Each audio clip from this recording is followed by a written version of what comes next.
فرمایا انہیں چاہیے کہ جب انہیں رحمت ملے، جب انہیں فضل ملے تو یہ خوب خوشیاں منائیں۔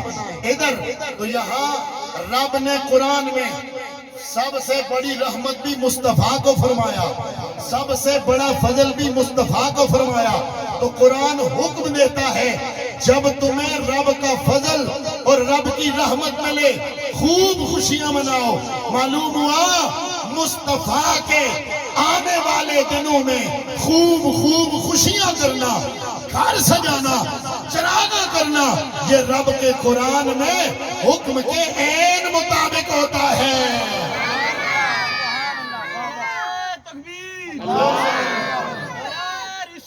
جو کیجئے یہاں ایک کنسپٹ کلیئر کرتا چلوں۔ آپ کہیں گے جی حضور تو 1400 سال پہلے تشریف لائے تھے، اب 12 ربیع الاول کو جڑیاں کیوں، اب جلوس کیوں، اب یہ اتنے خرچے کیوں؟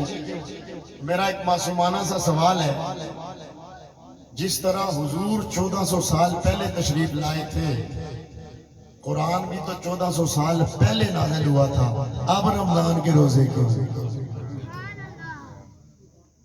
نہیں سمجھے؟ اب روزے کیوں؟ اب جناب 27ویں پہ محفل کیوں؟ جشن نزول قرآن۔ کہا جی ان دنوں میں قرآن آیا تھا۔ میں نے کہا جن دنوں میں قرآن آئے اگر وہی دن لوٹ کے آئے ان میں جشن نزول قرآن جائز ہوتا ہے، تو جن دنوں میں مصطفیٰ تشریف لائے وہی لوٹ کے آئے تو ان میں جشن میلاد مصطفیٰ بھی جائز ہوتا ہے۔ اب آگے آئیے، رب تعالیٰ کا انداز تخاطب دیکھیے۔ یہاں فرمایا فَلْيَفْرَحُوا فَلْيَسْجُدُوا نہیں فرمایا، فَلْيَعْبُدُوا بھی نہیں فرمایا، فَلْيُنْفِقُوا بھی نہیں فرمایا کہ تم خرچ کرو، تم عبادت کرو، تم سجدے کرو، نہ نہ نہ، فرمایا فَلْيَفْرَحُوا خوب خوشیاں مناؤ۔ اب ڈار والوں میں دیکھتا ہوں کہ آپ کتنے پڑھے لکھے لوگ ہیں۔ خوشی کی عربی لغت میں، قرآن و حدیث میں خوشی کے لیے 4 لفظ بولے جاتے ہیں۔ کتنے؟ سارے بولو کتنے؟ 4 یاراں دی نسبت نال کتنے؟ 4۔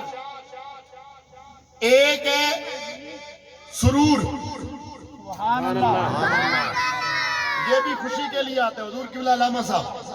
ایک ہے سرور، یہ بھی خوشی کے لیے آتا ہے۔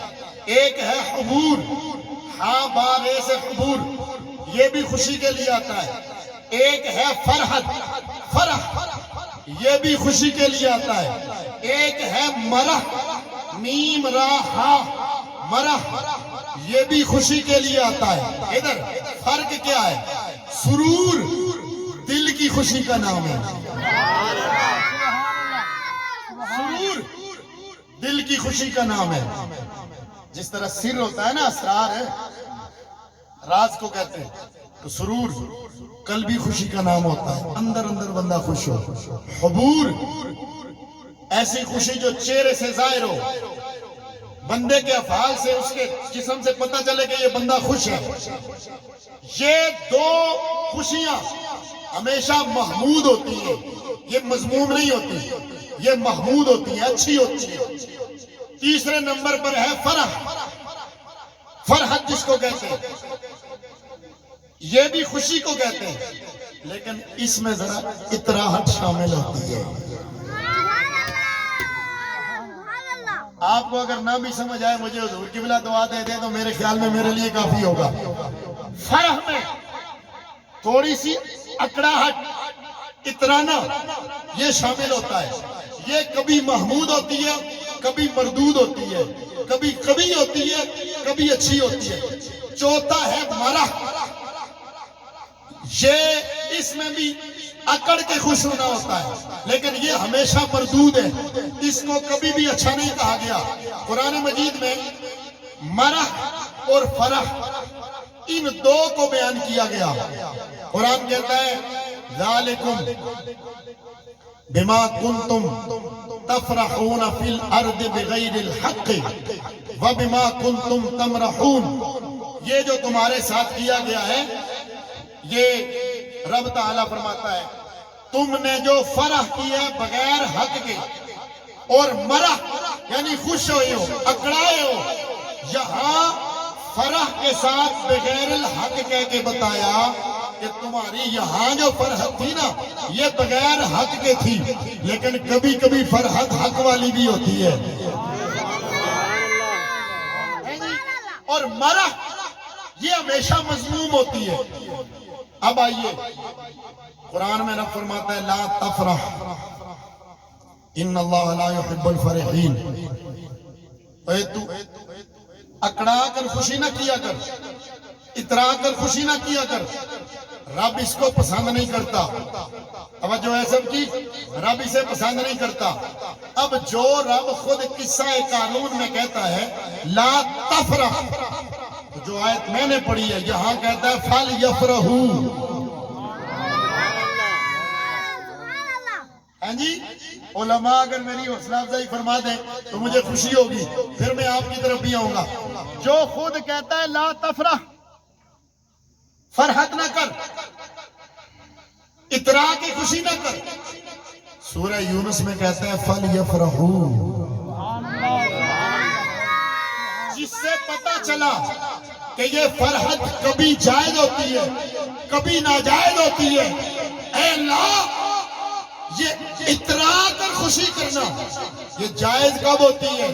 فرمایا جب تم مال و دولت کے ملنے پہ اکڑے، اترائے اور رب کو بھول جائے تو یہ فرحت بھی مذموم ہوتی ہے، لیکن جب رب تجھے کوئی بڑی نعمت دے تو اس کے شکرانے پر خوشی منائے اور اس کے حدوں میں رہتے ہوئے اترائے، چونکہ خوشی بہت بڑی ہے، نعمت بہت بڑی ہے۔ اب ادھر توجہ، کبھی کبھی اترانا ضروری ہو جاتا ہے، ضروری ہو جاتا ہے۔ مثال کے طور پر کوئی آپ کو بڑی نعمت ملے نا، بڑی نعمت، تو پھر بندہ کہتا ہے میں فخر تو نہیں کرتا، تکبر تو نہیں کرتا، لیکن جو رب نے مجھے عطا کیا ہے نا اپنی قسمت پہ ناز ضرور کرتا ہوں کہ رب نے اس نعمت کے لیے مجھے چنا ہے۔ اب میں یہ کہتا ہوں ہم جب دیکھتے ہیں کہاں ہم کہاں مدینے کا چاند، دوستو اب میں ایک بات کہنے لگا ہوں، میں نے کبھی کہی نہیں ہے لیکن اب میلاد کے جلسے میں یہ ضرور کہوں گا۔ اب میں دیکھتا ہوں کہ کون ہے خوش بخش اور کون ہے جس کے زبان سے اب بھی سبحان اللہ کی صدا نہیں نکلے گی، اس کے لبوں پہ مسکراہٹ نہیں آئے گی۔ ہم جب دیکھتے ہیں کہاں ہم کہاں آمنہ کا چاند، کہاں ہم کہاں سارے نبیوں کا سردار، کہاں ہم کہاں رب کا محبوب و مختار، جس نبی کا امتی ہونے کے لیے نبی دعائیں کرتے رہے۔ نہیں، اب بچے نہیں بولیں گے، بالکل نہیں بولیں گے۔ اب میں ان سرکار کے عاشقوں کی سبحان اللہ سننا چاہتا ہوں۔ کہاں ہم کہاں مدینے کے چاند، جس نبی کا امتی بننے کے لیے جناب موسیٰ جیسا پیغمبر دعائیں کرتا نظر آتا ہے۔ جب ہم نے دیکھا کہ رب نے وہ نبی ہمیں عطا کیا، اب آپ خود دیکھ لیں دائیں بائیں کون کتنا خوش ہوتا ہے، میں کچھ نہیں کہوں گا۔ جب ہم نے دیکھا کہ رب نے وہ نبی جس کا امتی ہونے کے لیے نبی دعائیں کرتے رہے، رب نے وہ نبی ہمیں دیا، ادھر ہم اپنی ذات کو دیکھتے ہیں، اپنی حیثیت کو دیکھتے ہیں، ادھر رب کے حبیب کو دیکھتے ہیں، تو پھر لا محالہ ناز تو آ ہی جاتا ہے نا، ربا تو نے ہمیں اپنا حبیب عطا فرما دیا ہے۔ رب فرماتا ہے ہاں یہ جو اطراٹ ہوتی ہے نا یہ کبھی کبھی ضروری ہو جاتی ہے۔ کیسے حج کرنے کے لیے جو لوگ گئے انہوں نے دیکھا ہوگا کہ طواف میں پہلے 3 چکروں میں کیا ہوتا ہے؟ بولیے ہاں جی، رمل کیا ہوتا ہے؟ رمل، سینہ تان کے اکڑ کے چلتے ہیں اور دایاں کندھا ننگا کر کے یوں بائیں کندھے پہ چادر ڈال کے ایسے اترا کے چلتے ہیں۔ وجہ کیا ہے؟ وجہ کیا ہے؟ جو ہمارا نبی ساری زندگی عاجزی کا درس دیتے رہے، وہاں خود حضور نے کہا اے میرے صحابہ ذرا کر کے چلو، ذرا تم سینہ تان کے چلو۔ کیوں؟ کہا کافروں کو شک ہو گئے ہے نا کہ یہ مدینے گئے، وہاں کی آب و ہوا نے انہیں کمزور کر دیا۔ کفر کو بتاؤ نبی کا غلام بڑے اترانے والا ہوا کرتا ہے، نبی کا غلام بڑی شانوں والا ہوتا ہے۔ توجہ، اکڑ کے چلو، اترا کے چلو، ناز سے چلو تاکہ کفر پہ تمہارا روک پڑے۔ یہی وجہ ہے فرمایا مصطفیٰ کی آمد پر خوشی کرو، اتراؤ، ناز کرو۔ پہلے لوگ ہمیں کہتے تھے جلوس کا فائدہ کیا ہے، جلوس کا فائدہ کیا ہے، جلوس کا فائدہ کیا ہے؟ میں نے کہا یہ فائدہ ہے، جب آج مصطفیٰ کے عاشق 12 ربیع الاول کو حضور کی ولادت کے لیے گلی گلی، کریا کریا، نگری نگری، شہر شہر سے اکٹھے ہو کر کے سیدی مرشدی کے نعرے لگا کر کے بازاروں میں نکلتے ہیں، دنیا کفر کو پیغام جاتا ہے۔ اور جو نبی کے میلاد کے لیے اتنے بے قرار ہیں، اگر وقت آیا تو نبی کی ناموس کے لیے بھی یوں ہی نکلتے نظر آئے۔ حضرات گرامی توجہ، رب فرماتا ہے جب رب کا فضل، رب کی رحمت ملے تو فَلْيَفْرَحُوا، خوب خوشیاں مناؤ۔ ایک بات اور اس کے بعد میں اختصار کے ساتھ میلاد پڑھتا ہوں۔ فرمایا ہوا خیر مما یجمعون، یہ جو تم خوشی مناؤ گے نا رب کے محبوب کی آمد پر، فرمایا ہوا خیر مما یجمعون، وہ اس سے کہیں بہتر ہے جو تم جمع کر کے رکھتے ہو۔ اس یجمعون پہ میں اگر تقریر کروں تو گھنٹہ بھی کر سکتا ہوں، لیکن ٹھیک 3 منٹ میں اپنی بات کو پورا کر کے آگے بڑھتا ہوں۔ فرمایا ہوا خیر مما یجمعون، یہ اس سے کہیں بہتر ہے جسے تم جمع کر کے رکھتے ہو۔ توجہ، یہاں 2 مطلب ہو سکتے ہیں، ایک جمع کرنا دنیا کے لیے، ایک جمع کرنا آخرت کے لیے۔ رب نے یہاں قید نہیں لگائی، فرمایا اگر یہاں معنی یہ ہو یہ اس سے بہتر ہے جو تم نے دنیا جمع کی ہے، تو معنی یہ ہوگا جو تم نے گھر بنایا، کار بنائی، کوٹھی بنائی، بنگلہ بنایا، کچھ بھی کیا، جتنا خرچ کیا ایک طرف وہ رکھو، دوسری طرف مصطفیٰ کے میلاد میں خرچ کیا ہوا رکھو۔ فرمایا یہ اس سے بہتر ہے، خیر ہے۔ اگلا دوسرا معنی، اگر اس سے مراد آخرت کا خزانہ ہو، ادھر جو نبی کا عاشق ہوگا ضرور مچلے گا۔ اگر اس سے مراد آخرت کا خزانہ ہو تو فرمایا ہوا خیر مما یجمعون، یہ جو تم نے مصطفیٰ کی میلاد پہ خرچ کیا ہے، تم نے جو آخرت میں بھیجا ہے نا آخرت کے لیے، یہ اس سے کہیں زیادہ بہتر ہے۔ اور بہتر کیسا ہے؟ خیر کا معنی ذرا قرآن کے انداز میں دیکھیے، قرآن کہتا ہے لیلۃ القدر، لیلۃ، میں صرف پڑھے لکھے دوستوں کی توجہ چاہوں گا اور میں ان سے گزارش کروں گا وہ میرے جملوں پہ ضرور غور کریں گے۔ فرمایا لیلۃ القدر خیر من 1000 شہر، لیلۃ القدر 1000 مہینوں سے بہتر ہے۔ کیا مطلب؟ ایک طرف 1000 مہینے کی عبادت، دوسری طرف لیلۃ القدر کی عبادت۔ فرمایا جب وزن لگے گا 1000 مہینے پیچھے رہ جائیں گے، لیلۃ القدر کی عبادت زیادہ فضیلت لے جائے گی۔ رب فرماتا ہوا خیر مما یجمعون، اور خیر یہی ہے جو مصطفیٰ کے میلاد پہ خرچ ہو رہا ہے۔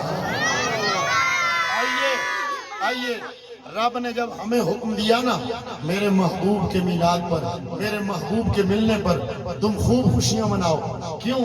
اس لیے کہ رب نے خود قرآن میں جب محبوب کے دنیا میں آنے کا ذکر کیا تو فرمایا قل بفضل اللہ لقد من اللہ علی المومنین اذ بعث فیہم رسولا، رب نے مومنوں پہ عظیم احسان کیا جب ان میں اپنا رسول مبعوث فرمایا ہے۔ معلوم ہوا رسول کا آنا، رسول کا ملنا جن کو ملتا ہے ان پر فضل ہوتا ہے۔ ادھر میں ایک اور بات عرض کر کے آگے بڑھنا چاہتا ہوں۔ جنہیں رب نے رسول عطا کیا، رب نے رسول دے کر کے رحمت تو سب کے لیے بنایا رسول کو، لیکن جب احسان جتلایا نا تو فرمایا میں نے احسان کن پہ کیا؟ اے گلتے بول چھڑو، رب نے احسان کن پہ کیا؟ جڑا مومن ہے وہ تو خوش ہو کے بولے نے رب نے احسان کن کے بھی کیا؟ مومنوں پہ۔ اور جن پہ احسان کیا نا انہی سے آج نماز میں نبی پہ سلام بھی پڑھوا رہا ہے۔ ایک اور بات یہاں علامہ ادھروی صاحب کا ایک جملہ میں آپ کی خدمت میں عرض کرنا چاہتا ہوں۔ آپ فرمایا کرتے تھے اے سنیو، رب نے احسان جو مومنوں پہ کیا ہے، سبحان اللہ سبحان اللہ، رب نے احسان جو مومنوں پہ کیا ہے، میلاد بھی تو مومنوں نے ہی منانا ہے نا۔ بھئی جن پہ احسان ہے انہوں نے میلاد منانا ہے نا، دوسرے کا کیا تعلق ہے میلاد سے؟ اب ذرا توجہ فرمائیے، رب نے ہمیں حکم دیا، رب نے ہمیں حکم دیا جب فضل ملے تو خوب خوش ہو جاؤ، خوب خوشیاں مناؤ، خوشیوں کا اظہار کرو۔ رب نے جب اپنے محبوب کو دنیا میں بھیجا سامان کیا تھا؟ اللہ تعالیٰ کے پیارے حبیب جب دنیا میں آئے مدارج النبوہ کو اٹھا کے دیکھیے، الخصائص الکبریٰ امام سیوطی کی کتاب اٹھا کے دیکھیے، الحاوی الفتاوی کے اندر اختصار کے ساتھ بھی یہ بات موجود ہے۔ اس کے علاوہ سیرت حلبیہ زرقانی شریف کے اندر بھی موجود ہے، دلال النبوہ کے اندر ابو نعیم اصفہانی رحمہ اللہ تعالیٰ نے یہ بڑا تفصیل کے ساتھ سرکار کا میلاد پڑھا ہے۔ لما حضرت ولادت رسول اللہ صلی اللہ علیہ وسلم امتلأت الدنیا بنورہا، اور جب حضور کی ولادت کا وقت آیا ساری زمین نور سے بھر گئی، ساری زمین نور سے، ساری زمین نور سے بھر گئی، ہر طرف نور ہی نور آیا، ستارے زمین کی طرف آنے لگے۔ وَأُلْبِسَتِ الشَّمْسُ يَوْمَئِذٍ نُورًا عَظِيمًا، اس دن اللہ تعالیٰ نے سورج کو نور کو دگنا فرما دیا تھا۔ اچھی بولو سبحان اللہ۔ اللہ نے سورج کے نور میں اضافہ فرما دیا تھا، اور کہنے والا کیا کہتا ہے؟ ہوئی انوار کی بارش قدم رکھا محمد نے۔ اب بس میں تھوڑی دیر سرکار کا میلاد پڑھ کے آپ سے اجازت چاہوں گا، لیکن سب عاشقوں کی توجہ ہونی چاہیے ذرا۔ ہوئی انوار کی بارش قدم رکھا محمد نے، زمین کو چومنے عرش معلا بار بار آیا۔ توجہ، حضور کی ولادت ہونے لگی ہے، سورج کا نور اللہ نے دگنا کر دیا ہے، ستاروں کے نور میں رب نے اضافہ فرمایا۔ اب توجہ، لما حضرت ولادت آمنہ، جب حضرت آمنہ کے ہاں ولادت کا وقت قریب آیا، رب نے فرشتوں کو حکم فرمایا، اے فرشتوں سارے حجرہ آمنہ میں جاؤ، میرا محبوب دنیا میں جلوہ گر ہو رہا ہے، جا کر اسے سلامیاں پیش کرو۔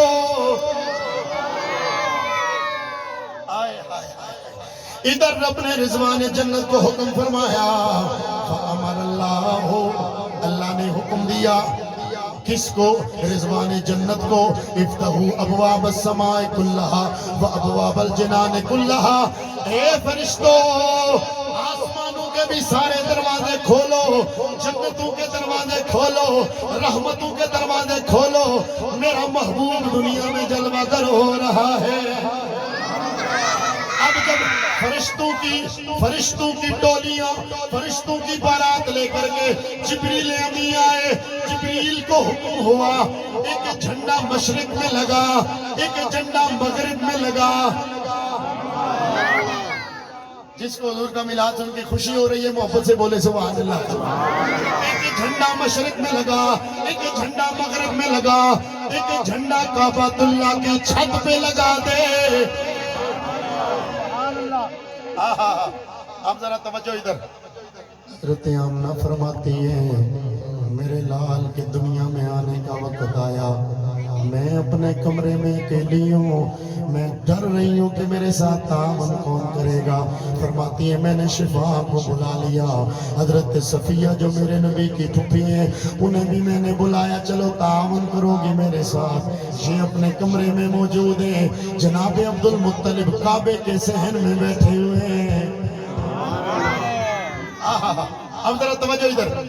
حضرت آمنہ فرماتی ہے رات کا وقت ہو گیا، دن کا اجالا ختم ہو گیا، رات کی تاریکی چھا گئی، میرے کمرے میں چراغ جلانے کے لیے بندوبست کوئی نہیں ہے، اندھیرے کمرے میں میں بھی ہوں، شفا بھی ہے، حضرت صفیہ بھی ہے۔ حضرت شفا آدھی رات کا وقت ہوا، کسی کام سے باہر گئی، ڈر کے اندر آئیں، آ کر جناب آمنہ سے کہتی ہیں آمنہ مجھے تو بڑا ڈر لگ رہا ہے، پتہ نہیں لگتا ہے قیامت نہ آ گئی ہو۔ کہا کیا ہو گیا ہے؟ حضرت شفا کہتی ہیں آمنہ باہر میں نے عجیب معاملہ دیکھا ہے۔ کیا دیکھا ہے؟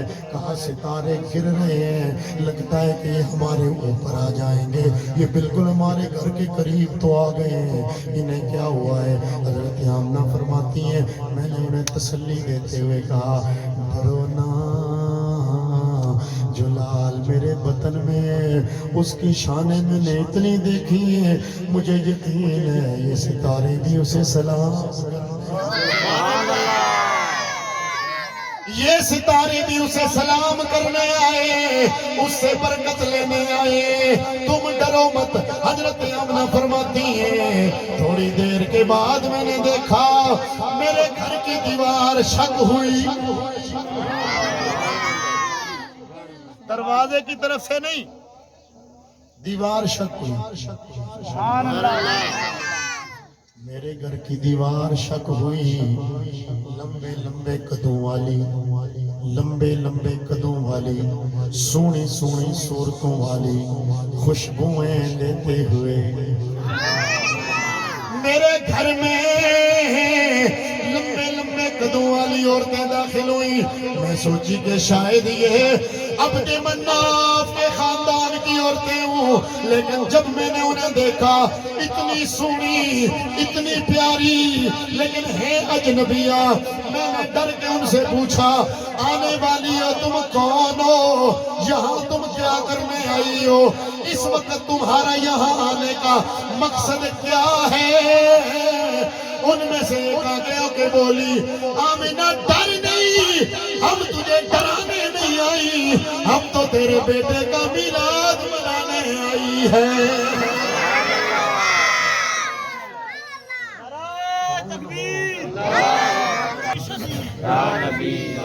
کون ہو تم؟ توجہ کون ہو تم؟ آگے سے انہوں نے تعارف کروایا، ایک کہتی ہے میں حوا ہوں، میں آدم کی بیوی حوا ہوں، یہ ہاجرہ ہیں، یہ مریم ہے، سبحان اللہ۔ یہ مریم ہے، یہ آسیہ ہے۔ ایک جملہ کہوں گا لیکن اب میں جو بندہ چپ رہے گا نا اس سے پنڈی تک میں ناراض جاؤں گا، اور جو خوش ہو کے بولے گا میں دعائیں دیتا جاؤں گا۔ ادھر حضور کا میلاد ہو رہا ہے، حضرت آسیہ، حضرت حوا، حضرت مریم، حضرت ہاجرہ، یہ چاروں کی چاروں قطعی طور پہ مانی ہوئی جنتی عورتیں ہیں۔ کون ہے بولو؟ جنتی عورتیں ہیں، جنتی۔ معلوم ہوا نبی کے میلاد کے دنوں میں خوش ہو کر میلاد والی جگہوں پہ آنا جنتی لوگوں کا کام ہوتا ہے۔ توجہ حضور قبلہ، یہ حضرت حوا، حضرت سیدہ حاجرہ، حضرت مریم اور آسیہ، یہ چار عورتیں کیوں چنی گئی؟ علامہ حلبی نے بڑا پیارا جواب دیا ہے، فرماتے ہیں ان میں سے دو تو وہ ہیں جو میرے نبی کی مائیں ہیں۔ سبحان اللہ، سبحان اللہ۔ توجہ فرمائیے، حضرت حوا چونکہ پوری انسانیت کی ماں، تو یوں حضرت حاجرہ حضرت اسماعیل کی ماں، میرے نبی حضرت اسماعیل کی اولاد میں سے۔ فرمائے یہ دونوں مائیں، رب نے گویا کہا ہو جاؤ تمہارا لال دنیا میں جا رہا ہے، جا کے اس کی شانیں دیکھو۔ اگلا جملہ سنو، حضرت مریم بھی جنت میں میرے نبی کے نکاح میں آئیں گی۔ علامہ حلبی فرماتے ہیں حضرت آسیہ بھی جنت میں میرے نبی کے نکاح میں آئیں گی۔ رب نے گویا فرمایا ہو جاؤ جس کا تم نے جنت میں شوہر بننا ہے آج وہ دنیا میں نمودار ہو رہا ہے، شانیں بھی دیکھ لو، خدمتیں بھی بجا لا۔ بس میں بہت ساری چیزیں چھوڑ کر کے آخر اختتام کی طرف بڑھتا ہوں۔ حضرت سیدنا عبد المطلب ہیں کعبہ میں، دعا یہ تھی الہی نعمت مود مل جائے، دعا یہ تھی الہی نعمت مود مل جائے، بنی ہاشم کا گل مرجایا ہوا گلزار کھل جائے۔ حضرت عبد المطلب کعبے میں دعائیں کر رہے تھے، اے اللہ میرا بیٹا عبداللہ دنیا سے چلا گیا ہے، اس کی نشانی ہمیں عطا فرما۔ انہی دعاؤں میں مشغول تو کیا ہوا، اچانک صبح کی پہلی کرن ہستی ہوئی آئی، اچانک صبح کی پہلی کرن ہستی ہوئی آئی، مبارکباد دے کر یہ خبر دادا کو پہنچائی، ملا ہے آمنہ کو فضل باری سے یتیم ایسا نہیں ہے، بحر ہستی میں کوئی در یتیم ایسا۔ عبد المطلب فرماتے ہیں میں کعبے میں تھا، دعاؤں میں مشغول تھا، اچانک میں دیکھتا ہوں ادھر، اچانک میں دیکھتا ہوں کعبہ مقام ابراہیم کی طرف گر گیا۔ میں ڈر گیا بھئی کعبے کو کیا ہوا؟ پھر تھوڑی دیر کے بعد کعبہ پھر اپنے حالت میں کھڑا ہو گیا، پھر جھکا، پھر کھڑا ہوا۔ فرماتے ہیں اتنے میں کعبے کے بت سارے اوندے گر گئے، کعبے کی دیواروں سے آواز آئی، سبحان اللہ، کعبے کی دیواروں سے آواز آئی، ولد المصطفیٰ المختار الذی تہلک بیدہ الکفار۔ آج مصطفیٰ کی ولادت ہو گئی ہے جسے رب نے مختار بنایا۔ سبحان اللہ، اس کی وجہ سے اللہ مجھے بتوں سے پاک کرے گا، کافر الحاق ہو جائیں گے۔ آپ فرماتے ہیں میں اختصار کر رہا ہوں، آپ فرماتے ہیں میں یہ سارے معاملات دیکھ کر نا گیا آمنہ کے حجرے کی جانب، ذرا دیکھو تو صحیح۔ اب حضرت آمنہ سے سرکار کے میلاد کے وقت کی بات پوچھ لیتے ہیں۔ آپ فرماتی ہیں ادھر لما ودعت ہو کانا مکہولا مدہون مسرور مغسول معطر مطہر ساجدا للہ عز و جل. ادھر جو نبی کا عاشق ہے اب توجہ ادھر رکھے. اب آپ کو پتا چلے گا ہمارے نبی آئے کس شان سے. محبت میں اگر اضافہ نہ ہو تو پھر اپنے مقدر پہ ماتم کر, اور اگر محبت میں ایک حلاوت محسوس ہو تو خوش ہو. تیرے دل میں ایمان